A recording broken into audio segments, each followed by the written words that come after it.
साथ दुनिया के मुसलमान से मुखातिब हो, जो अपनी तारीख खुद पेश कर सकते हैं, जो अपनी फिजा में नारे परवाज़ है, जो कि उड़ पावत रहे। अगर उनको रोककर पूछा जाए तो अपनी तारीख में मुख्तसर बताएंगे कि मेरी तारीख में तो आदम की तौबा है, शीश का क्याद है, जुल्किया की कुर्बानियां है, कासिम की यलकार है, मोहम्मद का हिजाज है, अबू बकर की एसार है, उमर की गैरत है, उस्मान की किनात है, रोके तारीख के टूटे हुए परचम, रोके पर काम करता हुआ दरवाजा, ये सब उन लोगों की सनाती मिलत में शुमार है जिन्होंने अपनी मेहनत से दुनिया कौम को दिखाया और तारीख को मजबूर किया।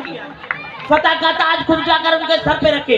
बिकोल शायर, हर कोई मस्त में जो की तनासानी है, तुम मुसलमान हो या अंदाज़े मुसलमानी है, तुमको असलाम से क्या रूहानी है, वो मौजिज़ से मुसलमान होकर और तुम खा रहे तारीख कुरान होकर। जनाब सदर, मेरे अल्फाज किसी एक नौजवान की जिंदगी महदूद नहीं, ना ही मैं किसी को नीचा दिखाने की कोशिश कर रहा हूँ, बल्कि मैं आप सबको ये बताने की कोशिश कर रहा हूँ अल्लाह ताला की जात और अल्लाह ताला का कानून शराबासी को तख्त सुलेमान देता है। मेरे भाइयों, अगर ऐसा कोई तुम्हारा टेलर उखाड़े तो उनका दखल उठाकर फेंक सको, अगर कोई बात बंद कर दे तो नारे कोशिश कर दो, अगर कोई चांद को हाथ लगाने की कोशिश कर दे तो रातें तारीख कर दो। ऐसा कि जमीन के चप्पे चप्पे से ये आवाज आएगी कि दुश्मन की लहू के एक मौज को अपने माथे की शकन को खोल दे, अपने आबा के सर को आसमान पे उड़ा, उनके गंगा में उनके कफन को खोल दे।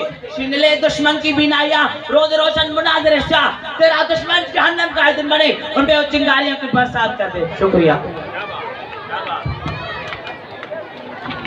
टाइम खे थोरो मज़ेदार रखंदे शेयर कोन था चऊं। अब्दुल कदीर मेतरो